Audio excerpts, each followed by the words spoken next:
My husband and I fell in love in college, and after graduation, I met someone else who I couldn't get enough of, so I had sex with him. My name is Isabella.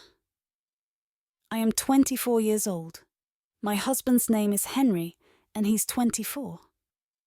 We've been together since college, but I've only been married for a few months. We live in the United States. I met him for the first time and knew right away that he was the person I wanted to spend the rest of my life with.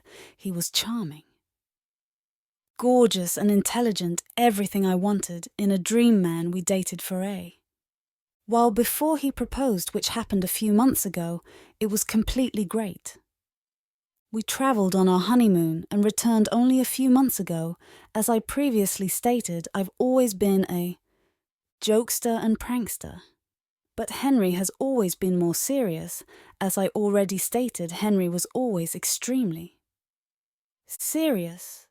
So I didn't think much of it because I knew that everyone has distinct personalities in life. His earnestness indicated that he was a bold, motivated guy who always accomplished what he set his mind to. He had a terrific career that he had worked hard for, and he was well compensated. His parents even gave us the house as a gift. I admired Henry's commitment and desire. He was the type of person who established and achieved goals.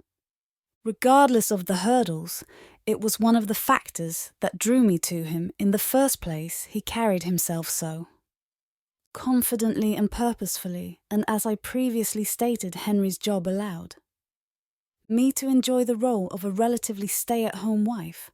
While I wouldn't precisely classify myself as such, I did work, albeit part-time, in an art gallery. This employment gave me a level of flexibility and freedom that I valued. This mix of job and personal life made me happy and content.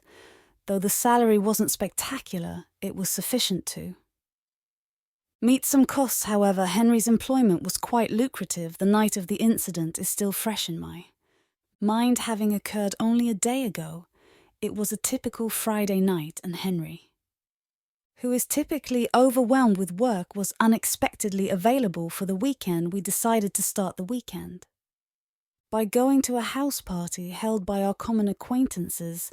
The atmosphere during the celebration was boisterous, like I'm talking about laugh games and plenty of beverages. We were all having a fantastic time socializing and catching up on various things. At one time, the talk turned to a former acquaintance of ours who had recently strayed on her spouse, resulting in their divorce. This ex-friend had been excluded from our circle owing to her behavior. Thus, we thought the scenario entertaining. In a light-hearted way, one of my friends joked about how forgiving her spouse would be if she had cheated. Continuing the joke, I playfully said that if I had been our buddy, my husband would never have discovered it. My husband then joked that he would have known if I had cheated. I then responded with another joke about how he wouldn't have, which I know, because I did cheat on him, and he didn't find out. To my astonishment, everyone, save my spouse, joined in the laughter, thinking the scenario amusing and viewing it as a light-hearted guest. As the night went on, I couldn't shake a strange feeling about my hubby. His demeanor switched dramatically, and he went from joking and conversing to being somber and aloof. Even though I was a little tipsy, I knew something was up. Normally, he's skilled at concealing his emotions, especially among other people. That night, he was like a closed book. He rarely spoke to me, and when he did, it was difficult to elicit a response. I continued asking whether he was okay, but he either ignored me or lashed back with brief responses. By the time we left the party and headed home, the tension between us was palpable. I attempted one final time to check on him, and he simply answered, "I'm fine." That clearly indicated he wasn't. Something was clearly bothering him, but he wasn't ready to reveal the details just yet. After my husband's frigid demeanor at the party, I decided to give him some space and time to work through whatever was hurting him. I knew from experience that pressuring him to speak when he wasn't ready would only make matters worse, so I focused on getting us home and situated for the night. I cooked this supper in the hopes that it would brighten the mood, but my husband barely touched his food. It was evident that something significant was on his mind, and he ultimately brought it up. He questioned me directly if I had actually cheated on him. The inquiry caught me off guard because the joke at the party was exactly that, a guest. However, I could understand his suspicion given our past in college at the beginning of our relationship. I made a mistake and cheated on him. That was because I didn't think we were serious yet, as we had only recently started. Dating it was a difficult period in our relationship, yet it still upset him because he liked me a lot. I admitted my mistake, sincerely apologized, and pledged not to do it again, and it did not there. Was also the fact that before I met him, my husband had a history of cheating in previous relationships. It's like every time he trusted someone, they eventually broke that trust by cheating on him, so when I made a joke about infidelity, it must have struck a chord because he's been hurt so many times before. It is not only a fear, it's as if he has a deep-seated trauma that causes him to distrust things that are intended to be innocent fun. So when my husband questioned me about the joke, I told him that I had not cheated on him again. I stated that it was all in good fun, and everyone at the party had laughed about it, but he was not convinced. He informed me it didn't come across as a joke to him, and he didn't take it lightly. Instead, I stayed firm, informing him that I hadn't cheated on him since we first met. I emphasized how important trust was in our marriage, and virtually begged him to trust me. But regardless of what I said, his doubts hung over him like a heavy cloud. He then requested to see my phone. That really hurt me. I felt angry and betrayed, as if he didn't trust me at all. Asking to examine my phone felt like he was intruding into my personal life, and I couldn't bring myself to give it up. It felt odd, as if he were violating a boundary. At this time, I was on the edge of shouting, had stood up from my seat, and was gripping my phone. Now that I think about it, I must have appeared even more suspicious throughout the whole. He stayed calm, maybe too calm for such a stressful scenario, but as I already stated, he has always maintained an eerie calm. Despite his calm manner, I stayed firm and denied his request. He insisted, and I refused again, and then he simply dismissed it and claimed everything was fine, and when I tried to talk about it later, he dismissed it as if it was no big issue. I awoke the next morning still reeling from the events of the night before. Anger, disappointment, and confusion swirled inside me like the hurricane. It was Saturday, and we had promised to spend quality time together because my husband rarely had weekends off. But given yesterday night's tension and drama, I was unsure if we'd be able to appreciate it as I attempted to bring up the subject of our plans for the day, hoping without hope that we could work things out. My husband dropped a bombshell on me. He wanted a divorce. It hit me hard, knocking the wind out of me. I couldn't believe what I heard. He said that he had spent the entire night struggling with his thoughts, unable to find calm, and that his distrust had reached a boiling point. He seemed to believe that my casual guess about cheating contained some buried truth, that I had cheated on him in the past. It felt like a dagger through my heart. Tears welled up in my eyes, and I simply began crying because I didn't know what to say. So imagine me with tears streaming down my face, completely surprised and distraught by what my husband had just told me. I never anticipated a simple joke to result in this. He gazed at me with anguish and guilt, which tore me apart. He acknowledged that the joke had been eating away at him all night, leaving him unable to overcome his doubt. And insecurity. It felt like a big weight on his shoulders that he couldn't endure longer, despite my pleadings and attempts. To demonstrate my faithfulness, he desired a divorce. I was floored. And I still am. I asked him to rethink and give us another opportunity, but he seemed obstinate. I even recommended he check my phone, but he declined. I recommended he place an AirTag on me, but he refused. Regardless of how much I promised to change or offer answers, he remained steadfast in his decision. In a last-ditch effort, I proposed taking the day off to clear our brains and consider things through. Maybe spending some time alone will help us see things more clearly, but deep down, I knew that even this would not be enough to bridge the schism that had developed between us. So here I am spilling my heart out to strangers over the internet. I honestly don't know what I should be doing. Any help would be greatly appreciated, as I am now in need of it. We were quite thrilled yesterday. If I had known this was going to happen, I would not have made the joke, and we would have missed the home party entirely. However, my mother always said that if wishes were horses, beggars would ride. Like I previously stated, any advice would be greatly appreciated. Thanks. Update. Hello everyone, it's me again. It's been a week, and I'm here to catch you up on what's happened. First and foremost, I'd like to thank everyone who offered advice and support following my previous AR article.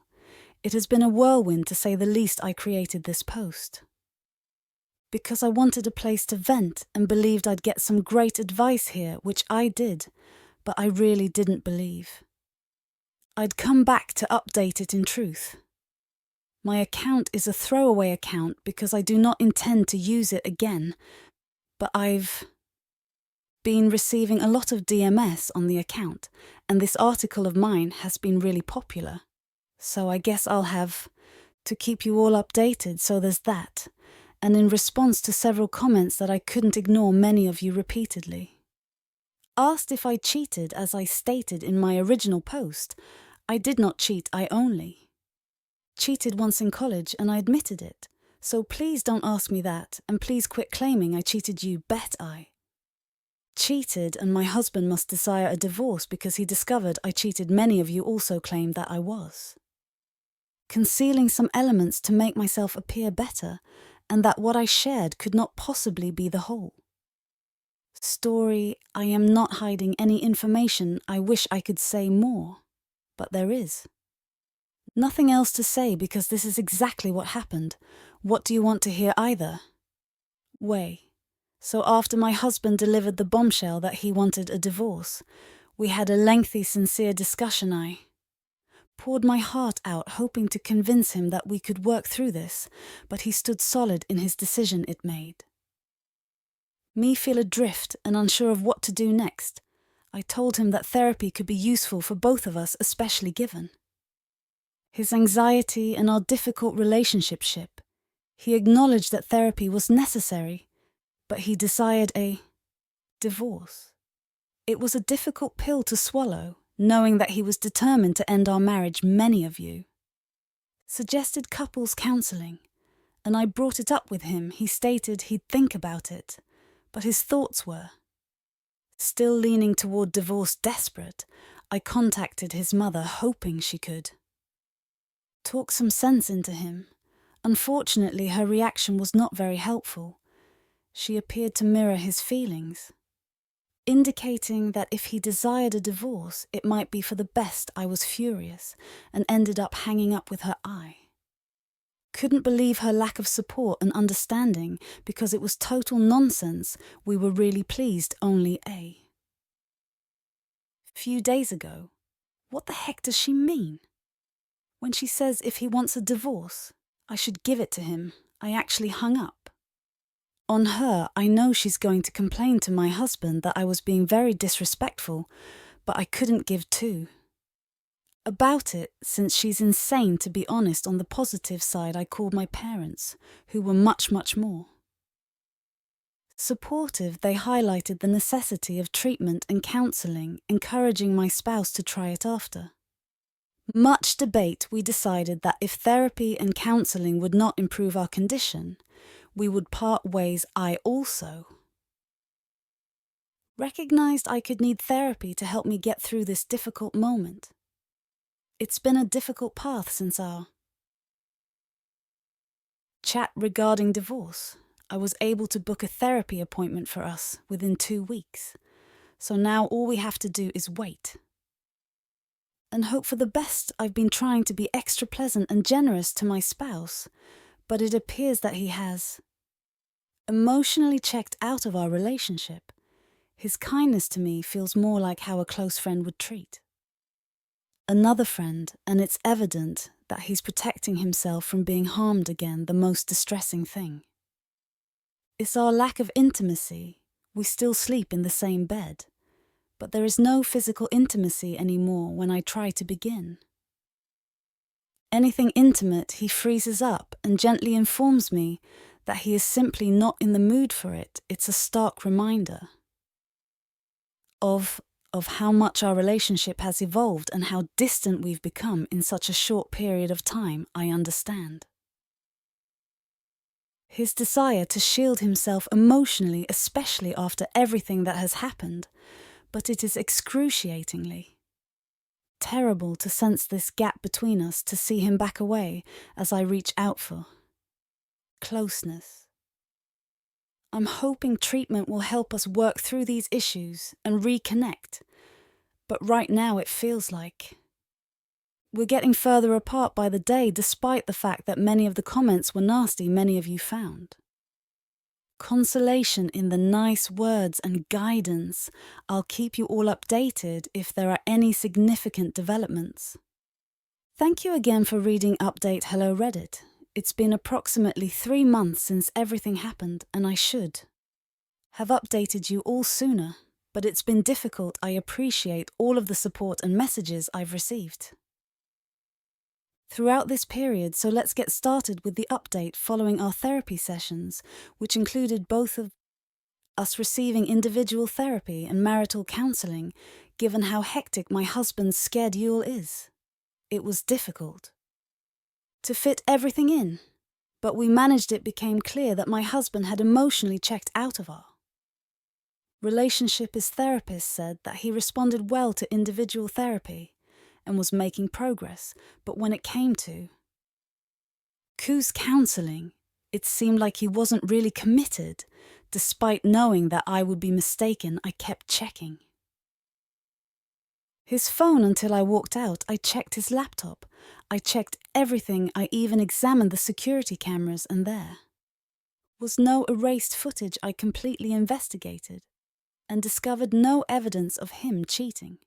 He isn't the kind, and he's always opposed adultery. However, the emotional barrier between us remained, and we eventually decided to separate ways as originally discussed, so now I'm just waiting to be served. The process of moving out was difficult. The house we lived in was in my husband's name and was a gift from his parents, so I had to rely on my parents to assist me pack and move out, returning to my parents' house after believing I had moved on is really traumatic.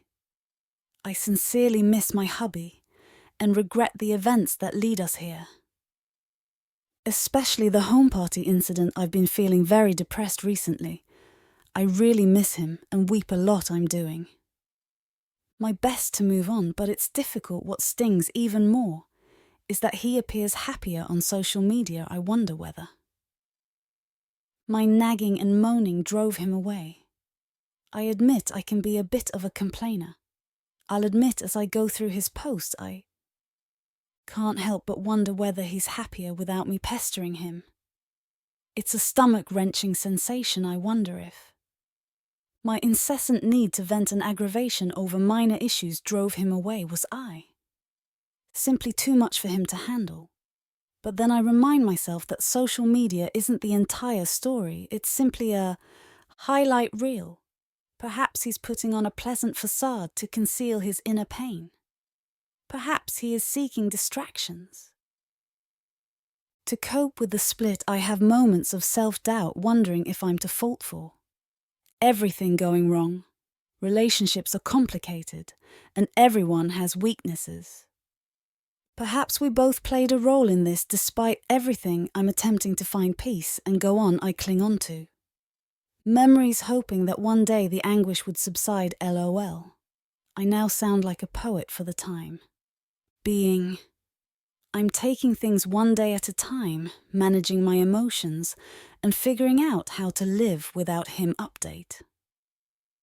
Reddit, it's nice to be back with an update. First and foremost, I'd like to thank everyone for their support and love since my last post. It's been overwhelming, but in the greatest possible manner. Sure, there have been some negative comments and people who believe I deserved what occurred. But those voices are not as powerful as the good ones. The love and encouragement I've received, including direct messages checking in on me, means a lot to me. It's been 4 months since my previous update, and I feel I owe you all an update on what's been going on. Many of you recommended self-care activities and hobbies to help me deal with the discomfort, and I truly thank you for your suggestions. They've been quite helpful in getting through this difficult period. I'm pleased that no one here is blaming my ex or me. The truth is neither he nor I were entirely to blame. We both played a role, if unknowingly, in the events that led to the breakdown of our marriage. It's a realization that has offered some calm amidst the chaos. Regarding the legal concerns, we went through the court hearings, which were luckily quiet given the brief time of our marriage. I did not obtain a large settlement, but I did receive a respectable level of support. My ex did not object to financial help, which I appreciate. It demonstrates a level of respect and understanding. Regardless of the circumstances, what surprised me was how swiftly our marriage ended in less than a year. However, on a positive side, my ex and I are now on good terms. We're friendly, almost buddies, and who knows, perhaps there's hope for something positive in the future. It's a glimmer of hope that I'm clinging on to as I keep pushing forward. Update and read it. It's fantastic to be back after such a long absence. Approximately a year and a few months I check back into this account. And it's interesting to see that there are still requests for updates, while there haven't been any huge occurrences. In my life, I feel I owe you all an update, and truthfully, I've missed sharing my journey with you. First of all, I no longer live with my parents. I moved into an apartment and now share it with a roommate. We were not close friends before, but she has proven to be kind and sympathetic, for which I am glad. Living with roommates can be difficult, but I lucked out with her, especially after hearing some horror stories about unpleasant housemates on the job front. I had to take on a second job to augment my income from my primary position. I believe I mentioned this before, but the money was not excellent. I'm hoping to find a better job soon, one that will allow me to quit my second job and focus on a more solid career path. My ex and I are still on extremely good terms. He has been kind and helpful, and we recently had a very enlightening talk. He remarked that losing me was a catalyst for him to rediscover himself, and those comments spoke to me deeply. Plus, they're the words to Selena Gomez's song, LOL. It serves as a reminder of how overcoming obstacles can lead to personal development and self-discovery. My ex and I are both currently single, and we are utilizing this opportunity to focus on ourselves and our individual adventures. I'd like to thank everyone here for their support and encouragement. Your thoughts and ideas helped me get through some terrible moments, and I'm in a better place. Now here is the next story. I'm 26 years old, and my girlfriend Shah is 24, my father Clark is 52, and my mother Dee is 50, however. This has just been going on for a week, so please excuse me if I become emotional while expressing my experience, shall I? Originally met in her freshman year of college. We met at a fraternity party. She was in a sorority, and my fraternity was throwing a party or fundraiser. But we could easily run into one other and strike up a discussion because we had mutual connections anyway. It wasn't until later that we realized we had grown up just a few towns apart. When we went home, I would give her a ride, which only added about 30 minutes to our total trip time. So it was actually no problem, because we spent more time together on campus and outside of school. Our friendship grew into much more. We both come from close-knit family, and when we told them about our relationship, they all supported us. Our families instantly welcomed each other, and our love grew stronger when we met. I had only 2 years remaining on my degree while she was just getting started, so naturally I graduated. First, after graduation, I returned home around 3 hours away, where I was offered a good employment opportunity with excellent compensation while Shorch was still finishing her education. I would pay her visits as often as possible, and she would reciprocate when she returned home. Long distance was difficult because her schoolwork were becoming more serious, so there was less time to communicate, but we made it work.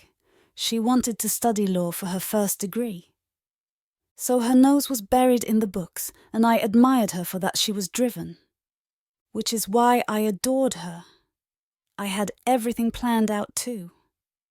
I knew she was the one. I knew it deep down in my bones. I planned to save enough money to buy a house back in the city. I knew she still had a long way to go in school before she could practice law, so I knew I'd have to make the sacrifice to go back into the city and perhaps find a position there. Because I was making decent money after finishing her degree, she moved in with me in an apartment I was renting in my hometown until she applied to law school. She indicated she wanted to take a semester off before beginning back up, and I agreed. I figured that would give us enough time to find a place in the city where we could start our lives together. And now for the bit you've all been waiting for. Looking back, there are many things I overlooked and dismissed as my father simply trying to accept my ex into our family, like his regular phone calls to her, which they would dismiss as simply discussing forthcoming family gatherings. Shah received a phone call while in the shower. I realized it was my father. He sounded astonished and upset when he learned it was me. He claimed he wanted to speak with Shah about something she stated that she needed assistance with. I asked him what it was, and he replied it was something in the flat that she had wanted me to do, but I hadn't gotten around to it. I laughed and replied, okay. I feel like there might have been something I missed, but I don't remember her asking me to fix anything. Normally, I'm fairly excellent with that kind of thing. He indicated he may have been mistaken, and we ended the contact after a minute. Looking back, I can't believe I didn't notice the signals sooner. I found out on a routine day ish normally cooked us breakfast before I left for work. She kissed me goodbye and wished me a good day, just like every other day on my commute to work. I realized some critical documents that I had forgotten for a 2 p.m. meeting. I brushed it off and decided to go home during my lunch break to get it throughout the day. Esh texted me prosaic stuff like what we should eat for evening and that she had done the washing. She remarked something like we should go to the new bakery that opened in town to try some of their gourmet cookies when lunchtime arrived. I didn't bother informing her that I was on my way home because it would only be a quick visit and she usually made time to study for the LSAT, so I left work without saying anything and went home as I drove into our building's parking lot. I noticed a truck that looked like my father's in the visitor parking, but I didn't think much of it and simply went inside. I assumed he had straightened things up, taken care of what I had overlooked, and they were working it out.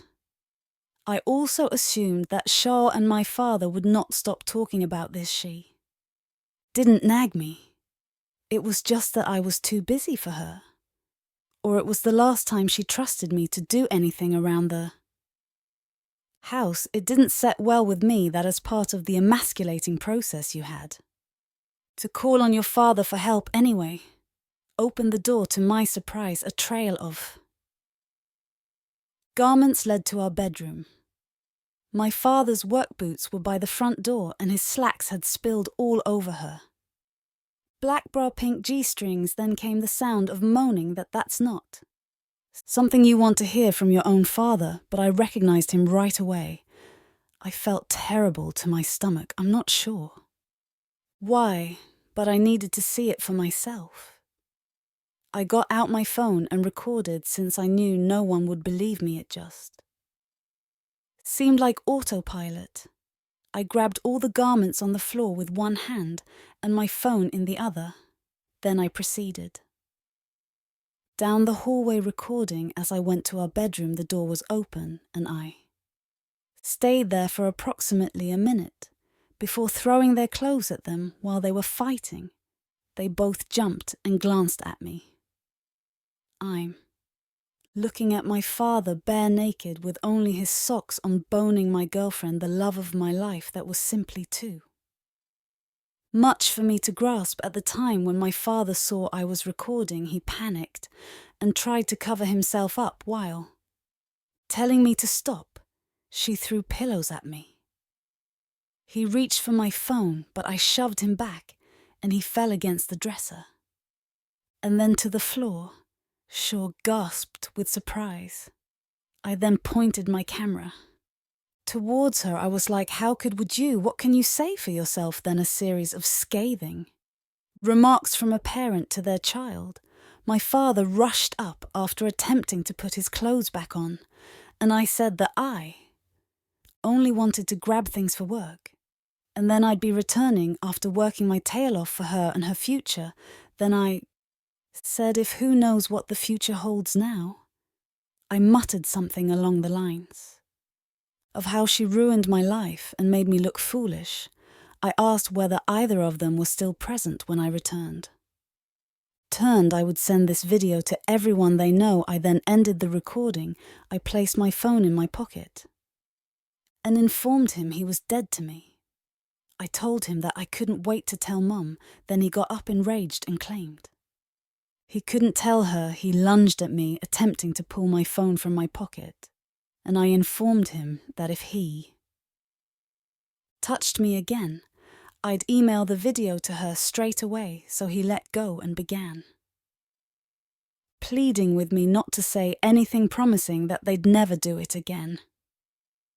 I informed him that I was giving him the opportunity to tell Mom about what he had been doing with my girlfriend. I said that Mom would find out either way. I drove away, attempting to calm myself down after receiving a call from one of my bosses at work inquiring where I was.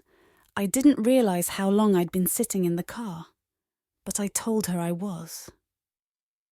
On my way back, I had gathered what I needed and informed her that I was on my way to the workplace, but the moment I went in, she knew something was wrong. Simply by looking at me, I dismissed her concern, saying it was nothing, that I would be okay and that I was looking forward to the meeting. Still don't buy it.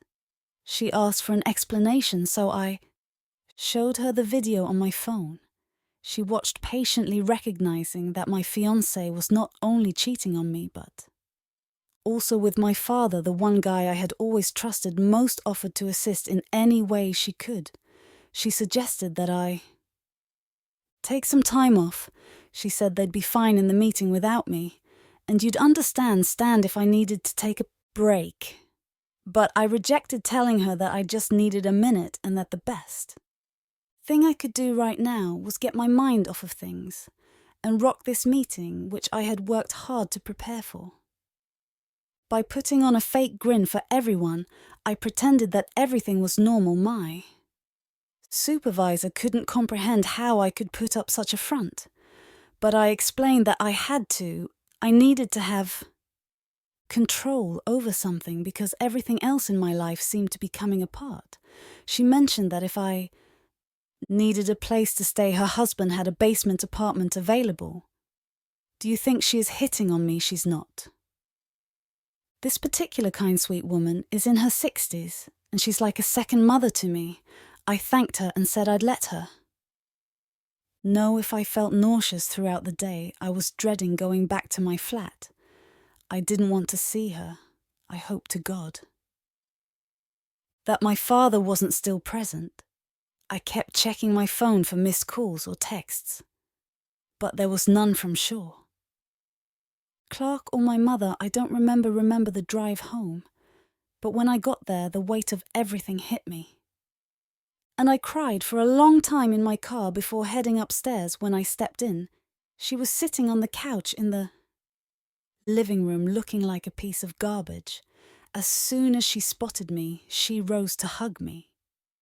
But I pushed her away. I told her she needed to gather your belongings and leave. I said that I had plans for us. I was about to marry you. I was waiting for you. She said, I'm sorry. I know I apologize. It isn't what you think. And I'm thinking, how is this not exactly what I expected? I'm pretty convinced my father was inside of you unless he's built like Ken do, and you were simply banging along. However, I have my doubts. She began sobbing and stated that he forced himself on her. I responded, I doubt that. I asked, how long has this been going on? She said, not long. What's not long? I asked. I said, there is no point in blessing me right now. Then she tells me about a little incident last Christmas when I went to bed early because I had too much to drink, and they continued to drink in the basement, eventually making out on the couch. Then she claimed they both awoke and pretended nothing had happened till she moved in with me a few months ago. And he invited her to come over. She refused at first, but he promised to tell me about their activities together. I said, BS, but you still went over. I told her to leave, but she wouldn't leave. She actually sank to her knees and told me she didn't mean to. She was sorry and she'd do anything okay. Then I'll leave. Then she tried to grasp my niece as if she were a small child. I tried to move away to pack my luggage, but she grabbed on, so I ended up dragging her down the hall to our bedroom. Anyway, I ended up packing her belongings because I opted not to leave my house. I told you to get the hell out of here. I carried her things all the way to the hallway outside our apartment. While she sobbed, absolutely distraught, I threw her bags into the hallway and got her off my legs. I said that if she didn't leave, I'd contact the cops and send the footage to everyone we knew. Then that was it. She rose and departed. Later that evening, I contacted my mother, and she asked if I had seen my father. I said I did.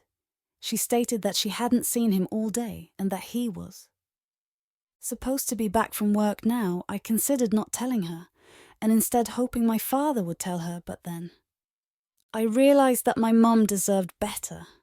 I told her everything. I said I apologize for telling you this over the phone, and then I let it all out.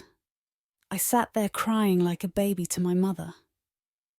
Apparently, my father returned the next day and pretended to have gotten drunk at his brother's house, lost track of time and passed out. However, she claimed to know everything. She kicked him out of the family home, and we don't know where he's gone, but I believe he has been sacked from his work. Thanks for taking the time to read. Maybe I'll return with an update, boy.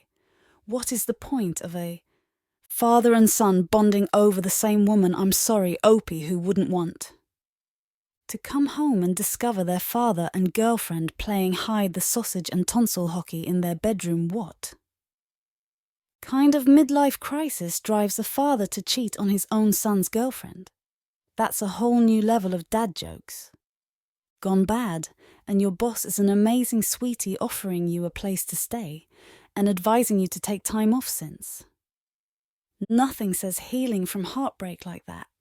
Like going into a work meeting with a phony smile on your face. Update I. I'm back for a while. I considered not sending the video to anyone. But then I was sitting in my apartment thinking of the lives that the guy I used to call my father and ex had devastated by their greed, and they couldn't take it. There was no way they were going to get through this. Unheard. It was a tiny town, so there were plenty of tales about why my mother kicked Clark out. I couldn't take the drama anymore, and my mother was too sweet to say anything. She continued stating he was on a fishing trip, so I shared the video with a family chat and my complete friend group, and I simply wanted every one of our mutual acquaintances to be wounded as much as my mother and I were. I will never forget seeing him in my bed with my girlfriend. I love you, the lady I wished I could spend my entire life with, as well as the woman I admired and loved. I realized I didn't know her, and I hadn't known who Clark was all along. My entire existence was a lie, and I didn't want my mother to have to fabricate stories to protect some thug after I sent the video I heard from Shah's older sister Shay, who apologized profusely for what she had done. She said she was pulling for me and I worked hard for her. She stated that she would still like to remain in my life. I decided to make my move and ask her out. We're genuinely going for coffee next week. She had studied psychology in Edinburgh and was now practicing in her own clinic anyway. The video appears to have destroyed Shaw's life, and her parents are no longer speaking with her. They are no longer assisting her with her schoolwork they were paying for her education, and now that they have cut her off, she will not be attending law school. She's also supposedly couch surfing with a girl she met while at a sorority. My father is camping in a camper on some weird guy's property outside of town anyway. I'm feeling fine and looking forward to seeing Shay. You never know what the future brings. Yes, indeed, he sent the video like a truth bomb to the innocent residents of your tiny town. People in tiny towns thrive for drama, so why not give them some? And Shaw's life is in tatters. Your father lives in a trailer, like some kind of woods recluse. What about you? You've had a scorching day with Shaw's sister Shay. After all of that, you deserve to be happy, and it just happens to be with your ex-sister. Why not? So here's to new beginnings coffee, dates, and possibly a little payback served boiling hot. Here's the next story. Hillary is a 28-year-old lady. My spouse Philip is 27 years old, and we have been married for 3 years. We live in the United States and have not yet had children, as we have only recently begun trying. I saw Philip's Tinder profile, and we started conversing. We communicated for a few weeks, bonding over mutual interests and laughter. Eventually, we decided to meet in person, so we arranged a date, and I remember stepping into the restaurant feeling really nervous because I hadn't dated in a long time. I noticed Philip at a corner table. He gave me a kind smile that immediately made me feel better. We exchanged hellos. We leveraged the menu's unusual choices to break the ice and have fun. The atmosphere was inviting, allowing us to talk about everything from childhood recollections to favorite movies and the entire online dating industry without interruption. As the night went on, I got to know Philip better. His easygoing demeanor, genuine friendliness, and sense of humor just connected with me. We delved into the appetizers, and with each exchanged glance, an unsaid bond formed between us. When it was time to say goodbye, there was a subtle shift in the air, and I knew I'd see him again. LOL. Philip and I decided to do something different on our second date instead of the typical dinner and movie routine and art gallery journey now. I'm not exactly an art aficionado, but the prospect of examining vivid canvases an odd. Sculptures together sounded like a pleasant way to thaw the ice that had formed between us as we walked through. The exhibitions, the artwork served as a backdrop for deeper conversations. It seemed as if the paintings were encouraging us to peel back layers and get to know each other on a deeper level. I was captivated by Philip's perspectives on art and life in general. It wasn't only about the colours and shapes on the walls. It was about sharing opinions, aspirations, and the little peculiarities that define us with its hushed tones and serious gazes we found ourselves discussing anything from childhood fantasies to the strange and lovely things that make us tick. It was interesting how a collection of artworks might serve as a catalyst for us to open up in ways that had not occurred on our first date. After soaking in all of the creativity, we decided to keep the night going with an impromptu trip to a local food truck. There are no lavish dinners, just some street food goodness, the transition from the sophisticated elegance of the gallery to the laid-back charm of the food truck was a refreshing contrast. We sat on a bench sharing bites of our unusual food choices, and laughing flowed as freely as it did in the gallery's sacred corridors. What struck me that night was how easily we switched from one environment to another. It wasn't about showing off our knowledge of art or sophisticated dining etiquette. It was about sharing the experience together and finding joy in the simple act of attempting something new.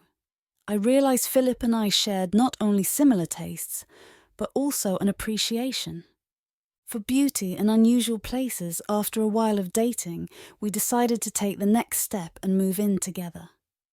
In our new home, Philip and I went headfirst into the details of living together. Mornings were a hilarious bathroom scheduling challenge, and the kitchen was a mashup of our cooking styles and preferences. Getting the knack of sharing chores required a collaborative effort. Despite our laughs and occasional spats, we did chores together and discussed furniture and design options. Not everything went smoothly. We had our share of disagreements, but each one was an opportunity for us to learn and grow as individuals and partners. I remember how our comfortable private moments, languid Sunday mornings with breakfast in bed and quiet nights on the couch brought us even closer, taking comfort in the simple delight of being together. The question Philip posed caught me off guard, but it turned out to be a memorable occasion. We were at a secluded beach that we both enjoyed and where we had shared many happy memories. The day began with a sense that something special was in the air. LOL. As we went along the beach, the waves created a relaxing backdrop, and I couldn't help but see Philip acting nervous but excited. The sun began to set. We ended up here with candles and blankets. Kind of romantic, isn't it?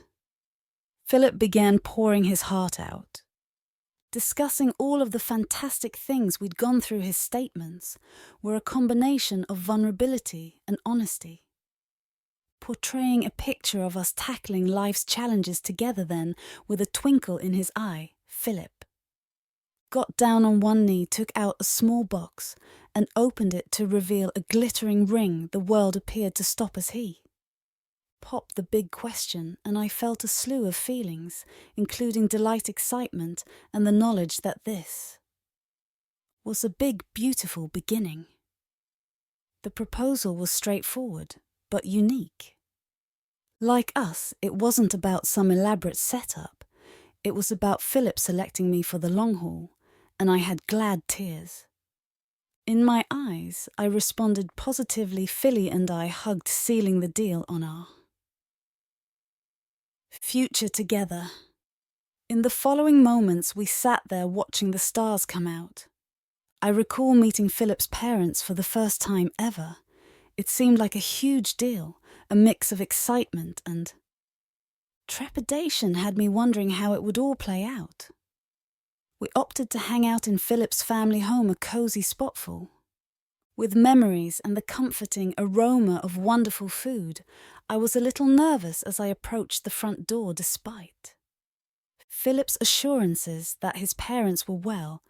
I couldn't help but feel butterflies in my tummy, but as soon as the door opened, his mother and father gave me loving hugs that made me feel completely at home. The house was decorated with family photos, and the aroma of some genuinely wonderful home-cooked cuisine permeated the air. Philip's parents were wonderful hosts, making the atmosphere relaxed and ideal. For conversing, we sat around the dining table stuffed with handmade treats and shared stories about where we came from, what we liked, and everything we'd been through, with Philip listening to. Philip's parents recount stories from his youth. I added this wonderful layer of comprehension I was able to observe. The family dynamic picking up on their inner jokes and witnessing their affection for one another, Philip made it plain that family was important to him, and being led into that world felt very wonderful. As the night progressed, I discovered common ground with Philip's parents. We shared ideals and had a mutual regard for the wonderful person we all cared about. Any initial concerns I had about creating a good impression evaporated as we got into serious conversations about life, love, and what the future might bring when it was time to leave. When it came time to say farewell, I couldn't help but be appreciative for Philip's parents' hospitality. It wasn't only about meeting them. It was like getting a glimpse into Philip's past and feeling more connected to the roots that shape who he is. Our wedding planning journey was full with enthusiasm, dreams, and plenty of worry. From planning the big day to dealing with unanticipated hiccups, it tests both our love and patience. We were very excited about our fantasy wedding. In the beginning, late-night conversations focused on themes, venues, and who would make the guest list. Friends and family cheered us on, making the early phases seem effortless. However, the stress increased as the planning wheels began to turn. Choosing a venue became a jigsaw in which our ideas clashed, and family expectations added a new element. Finding a settlement that benefited both sides became a real skill. Money problems popped up when our imagined party collided with the reality of wedding bills. Talk about priorities, choosing how many guests to invite and achieving the right balance between magnificent and simple became a daily task. Sorting through the guest list, which sounded enjoyable at first, became difficult. Balancing the desire for a large celebration with keeping it intimate necessitated making difficult decisions that often tugged at the heartstrings. Unexpected challenges arose, including vendor concerns, family tensions, and the pressure to satisfy everyone's expectations. Each difficulty strained our partnership, forcing us to work together and rely on each other. Then followed the nitty-gritty details: dress fittings, flower selection, and food tastings, as well as juggling job, family, and wedding preparations, all of which required major time management and effort. But in the midst of all the craziness, there were some truly amazing moments. We're picking our vows, imagining our first dance, and reflecting on the lifetime of memories we'd make became the anchors that kept us going. Friends and relatives accompanied us every step of the journey. Our wedding day was filled with emotions, humor, and meaningful moments that brought our love story to life. LOL. From the early morning preparations with my bridesmaids to the late-night reception, each portion of the day contributed a new chapter to our story. The morning began with a mixture of exhilaration and nervousness. While getting ready, there was a lighter attitude with laughter and stories that set a positive tone. The air smelled like flowers, and there was a pleasant anticipation as everything came together. The location, decorated in our preferred colours and personal touches, became a visual depiction of our journey there.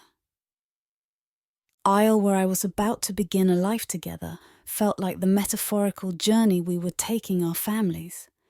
And friends started to gather, creating a welcoming atmosphere of familiarity and love. The wedding itself was an emotional roller coaster. Speaking our vows and exchanging rings felt like time stood still.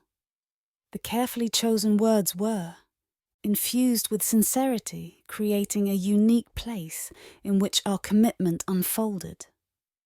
We were comforted by the love and support of our family and friends. Moving on to the party was effortless. The reception hall echoed with music, laughing, and toasting glasses. Our first dance, as a married couple as well as the moving speeches added to the day's significance. The cuisine prepared with affection was a treat not just for our taste senses, but also for our hearts. We took a few quiet moments during the celebration to soak it all in the rot that got us here, the challenges we experienced as well as the incredible people we met were part of the story. The dance floor transformed into our own stage, surrounded by the happy faces of people who had witnessed it all. As the night progressed, you could feel a sense of success and the start of something new. The shared laughs, joyous tears, and tight hugs created the stitches that woven our wedding day together. It was a massive love party, a recap of the moments that defined our journey, with the promise of many more memories to come after all of the wedding excitement. Our honeymoon felt like a dream. We chose a relaxing location, a tropical island, with beaches and foliage for some R&R and adventure as a newlywed couple. Getting there felt like a rush of adrenaline. We were eager to board the plane and escape to our selected secret paradise. Arriving at the resort was like winning the lottery. The smell of flowers and the sound of waves created a luxurious cocoon-like atmosphere.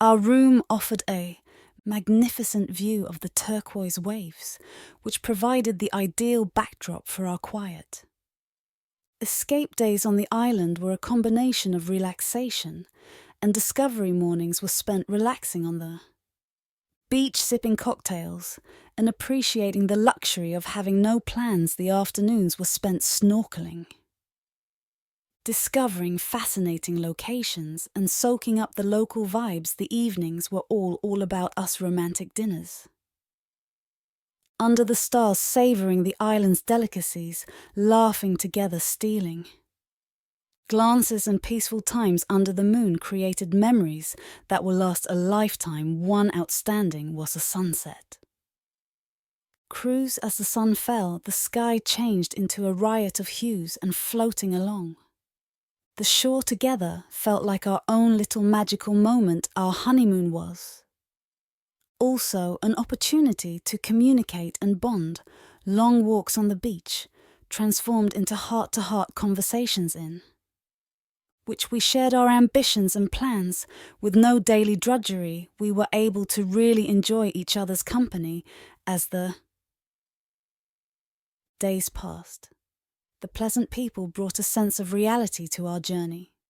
Their stories delivered during excursions and market visits gave us a sense of the area and its inhabitants. Leaving the island meant saying goodbye to our honeymoon, but the recollections were like glue after our dreamy honeymoon. Reality crept in, and we returned home to settle into the routine of married life. Philip is doing well financially. I opted to accept the role of a stay-at-home mother after a couple years of marriage. Approximately 3, my good friend Angela dropped the bomb she accepted her boyfriend's proposal she exuded joy as. She happily revealed their wedding preparations. Angela, who had been a rock during my own wedding, extended the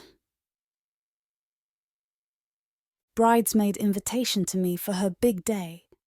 I remembered how many times Angela had been there for me. I grabbed at the opportunity to repay the favour and stand at her side. Playing a bridesmaid was a meaningful adventure from wedding. Preparation to dress fittings and preparing the bachelorette party, each activity was filled with shared memories. And the closeness we had formed over the years, however, the bachelorette celebration was where everything went. Airy Angela was usually the most outgoing and energetic member of our group, bringing joy and good energy to every gathering. When it came to planning her bachelorette celebration, it came as no. Surprised that she suggested going to a bar for a wild night out, I was completely on board with Angela's bachelorette plan, especially since being married to Philip meant that my clubbing days had come to an end. I adore my husband, but he is more consistent and dependable, not really the party kind.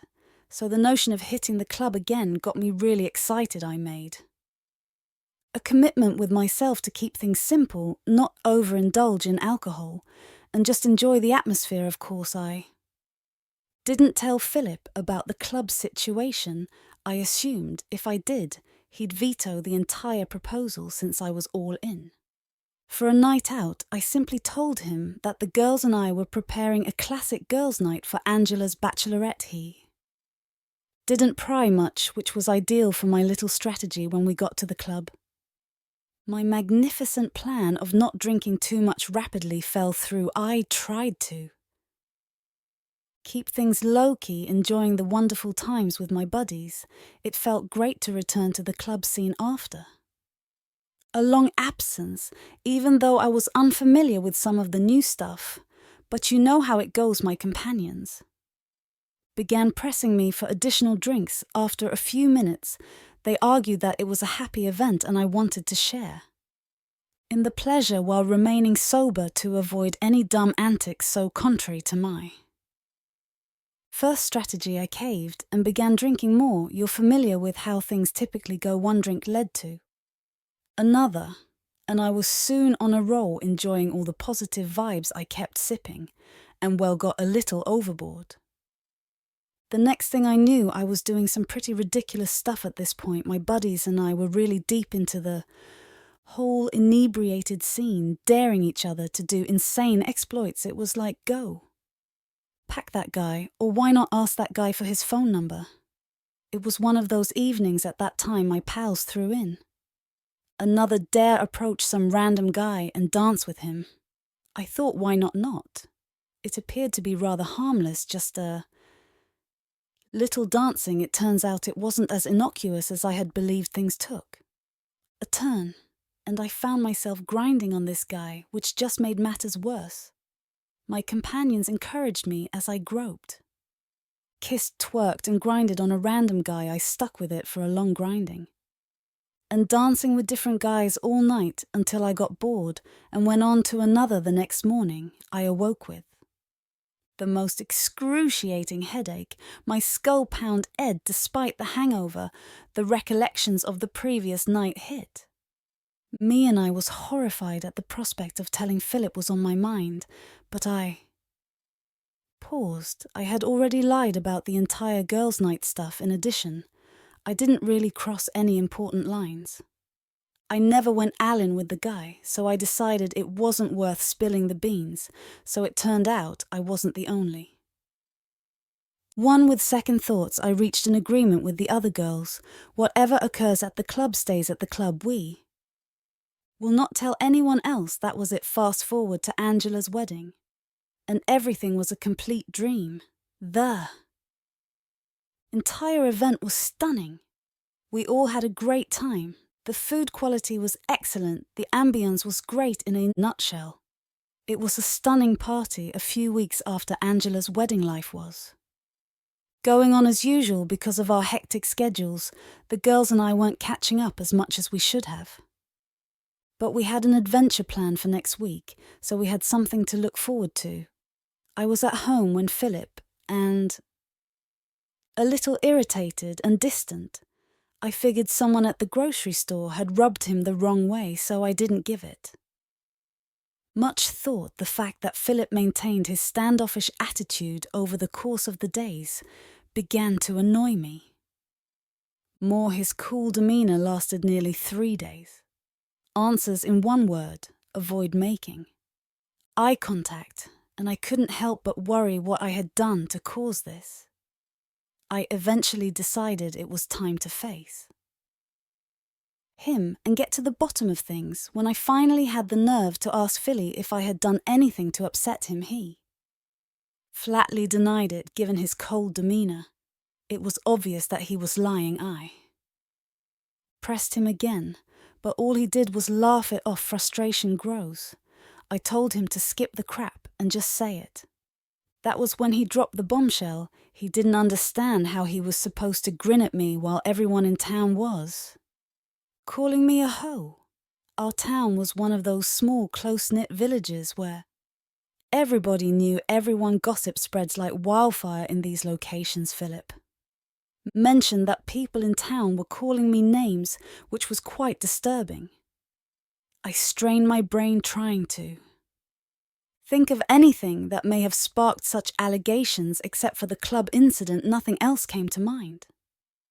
The perplexing element was determining how details from the club, which was so far away, had gotten into the ears of people in our town. One of the disadvantages of small towns is the rapid spread of misinformation.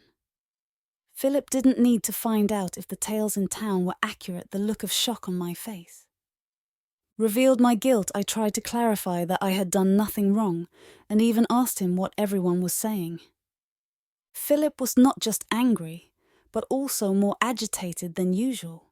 He told me that people in town were calling me names because a video of me at the strip club with the females had leaked, and no one knew which girl was responsible. I was on the verge of crying. I realized I had made a huge mistake.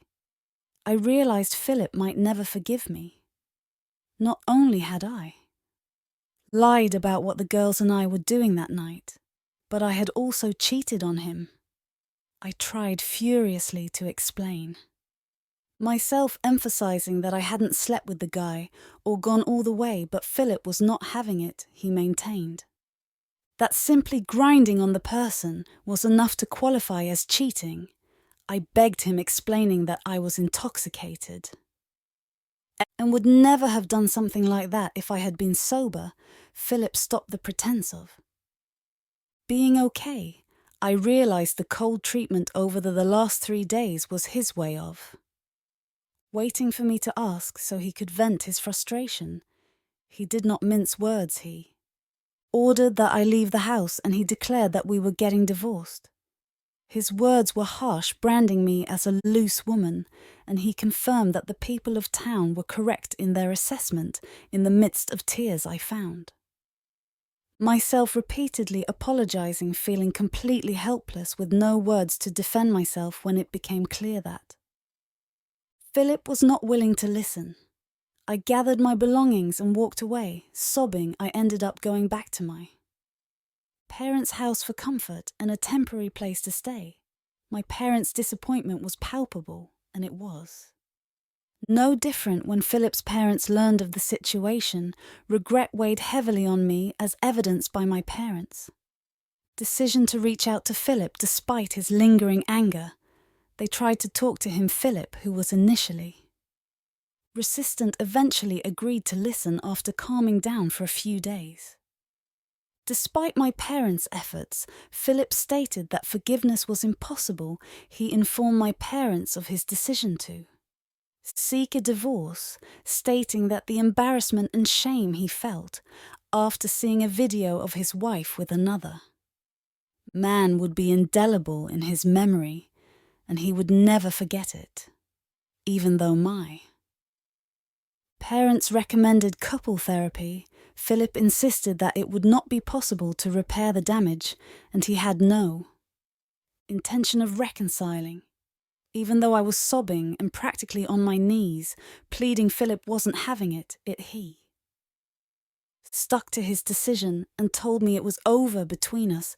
It's kind of messed up, but knowing I'm not the only one facing. Backlash gives me some comfort. Angela, who recently got married, is also dealing with the consequences of her leaked video. It's like a domino effect, wrecking relationships left and right. Some are on the verge of breaking up, others are undergoing couples therapy, and some are preparing to divorce. Philip wasn't holding back. He emptied our joint account, taking nearly everything because he was the only provider, and I was a stay-at-home mom. He left me with very little, and now I'm just waiting for the divorce papers he promised to send me. Dealing with Philip's parents has proven difficult. They reached out, but their disappointment is palpable, the gossip in this town has been non-stop with snide remarks coming at me from every angle. Once the divorce is finalized, I am seriously considering leaving this place for a fresh start, sharing my story as a way to find peace in the mid of chaos. If anyone is considering cheating, I hope they come across this and make the wise decision to avoid it. Thank you for paying attention. I never imagined I'd turn to Reddit for advice, but here we are. I'm not sure what to do next. Right now, my husband discovered my secret affair and then set a trap for me on my app. My husband Vikram, funny 40, is the epitome of an alpha male spouse. He's a successful man who enjoys being in charge. He does not like to lose control of a situation. So when he discovered I was cheating on him, he devised a strategy to make me regret it.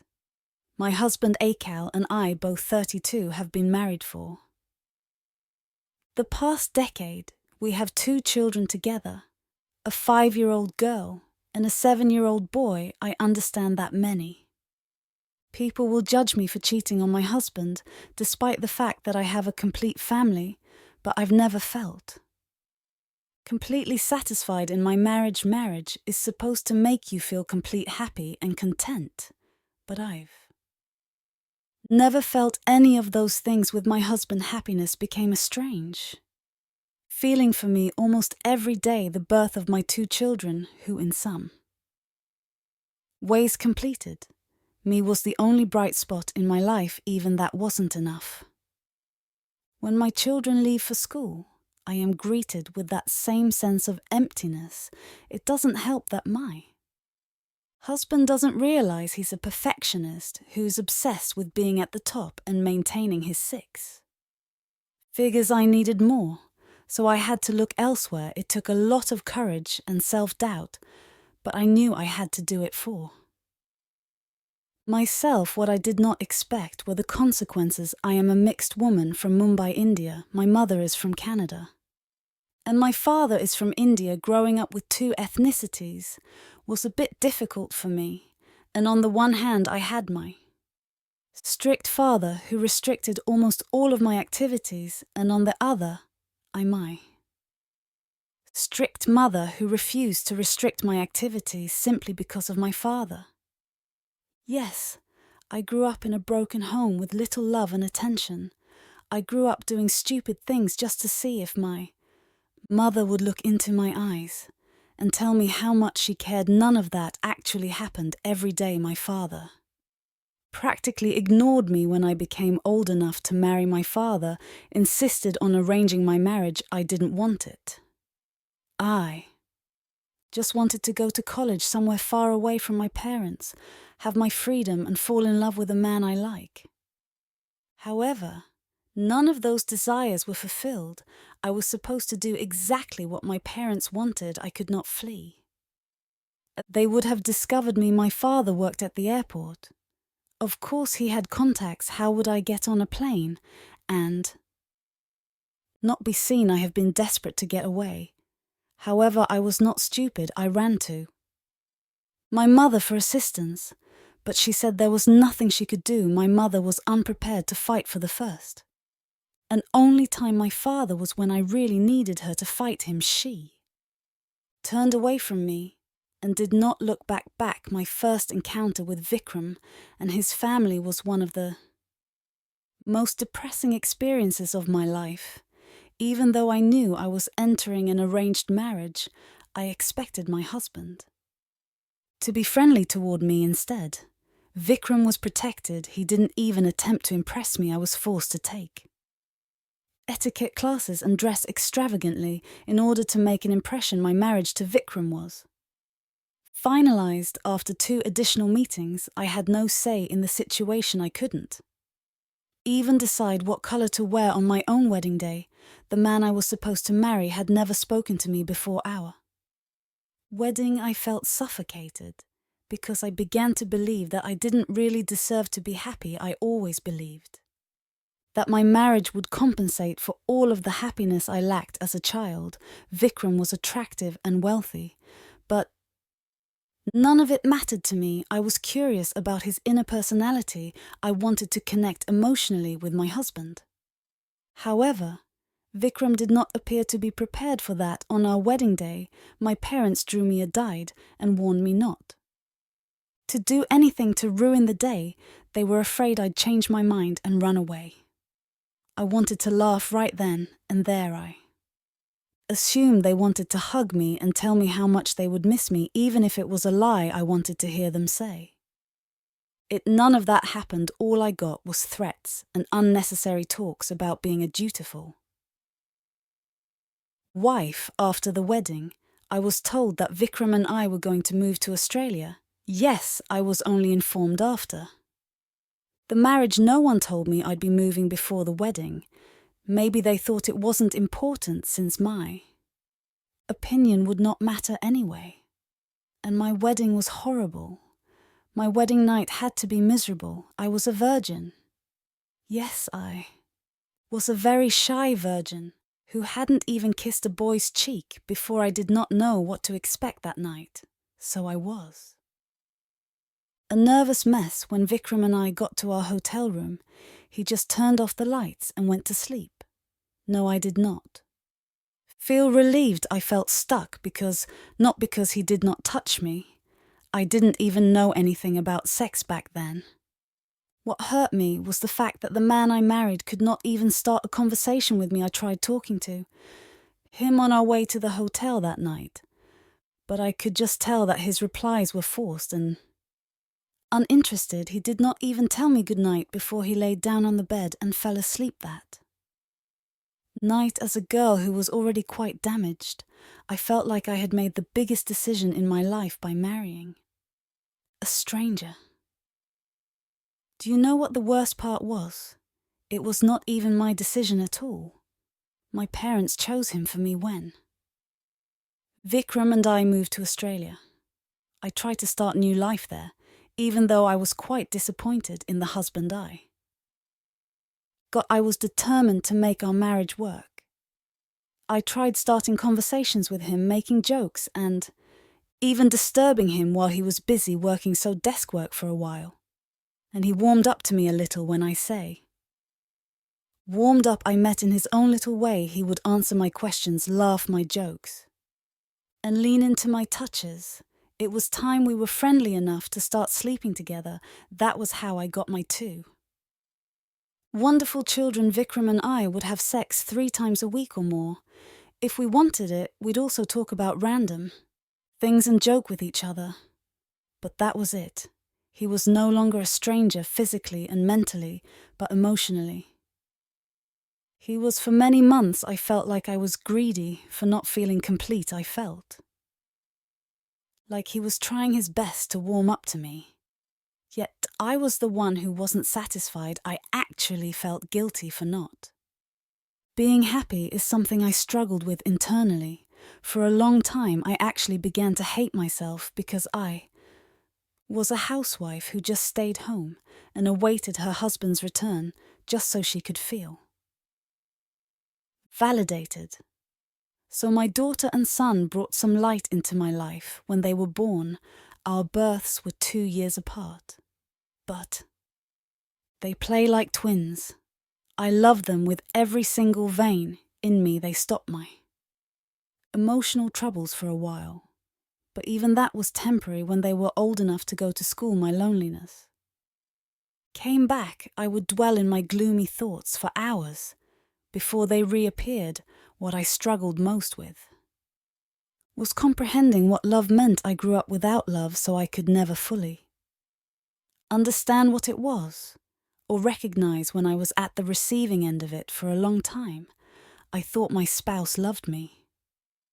And I loved him too, but one day I understood that all we had was an understanding, and understand that we were locked together for life, so we better not make each other's life tough.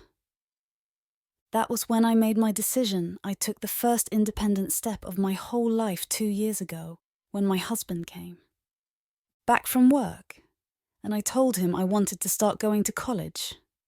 He was startled at my request and did not even take me seriously until I told him the same thing 2 days later. At first, he attempted to talk me out of it and spoke about how the children needed me. But I informed him the children had school and extra classes. He informed me that he made enough to take us a lifetime. Therefore, I should not bother getting into college. Insisted that college was vital for me, that it was not about finding a career to gain money. After a lot of contemplation and a series of phone conversations, yes, he called my parents and his parents too, seek for approval. I was finally allowed to start college. When I entered college, a part of me felt light and delighted. I was already 30 at the time, but I didn't care. I now had something to look forward to each day. I met new people and learned to laugh a little. College seemed like a place where I could spread my wings and soar as high as I wanted. VR. One day after class, a man named Fred, 1828, offered to give me a ride. I politely declined because I already had a designated driver to take me home, but Fred was not prepared to accept no for an answer. He got out of his car and almost begged me to let him give me a ride. I found the situation amusing and ridiculous, so I declined once more and left in my designated car for the day. Fred repeatedly offered me a ride home. At some point, after 2 weeks, I sent my car back and gave up. Feed was very pleased. His face was lit up with a huge smile. We talked on the ride home, and it felt good to meet someone new. Fred drove me home the following weeks. Vikram was usually not home until 9:00 p.m, so it was no problem. After that, at 5 p.m. that night, I left college. Fred and I struck up a friendship following 1 month of getting to know one another. It felt good to have a friend, someone to talk to, and someone who genuinely wanted to know you. I could tell there was a physical attraction between us, but I tried to dismiss it because I was still married to Vikram. I really tried, I honestly did. But as a woman who had been denied of true love her entire life, my resistance was insufficient. Fred and I kissed once in this automobile. Since that day, we exchanged kisses in the car, then tight hugs, and finally smooching on day 6. The day it happened, I was so shocked that I remained still for a long time. Yes, it happened in the automobile. It was at that point that I understood I did not love my husband, since I felt no sorrow or shame after what had happened. I felt emancipated and satisfied. I like it so much that I wasn't frightened to do it again. It is not something I am ashamed to mention, because I deserve to be happy. I deserve a happy life, Fred. And I kept our covert connection for another year. I told him I was married before we got physical, but he didn't seem to care. He was all okay with the hidden times we shared. We began to smile more and live our lives with greater purpose. Thanks, Fred. However, everything fell apart one day. From that tragic day forward, my authorized driver arrived to pick me up It was a rare occurrence because I had requested him not to come because I typically went home with Fred. The driver insisted on driving me there that day. Fred had invited me to his home, and I didn't want to disappoint him. I declined to accompany my driver and proceeded to Fred's residence. My husband was on a business trip and my children were at Vikram's sister's house, so I had no plans to return home. Fred cooked dinner for both of us, lit lights, and played some beautiful music, and I felt as if I were in a dream, and to be honest, I didn't want to wake up. I felt genuinely happy after a long time.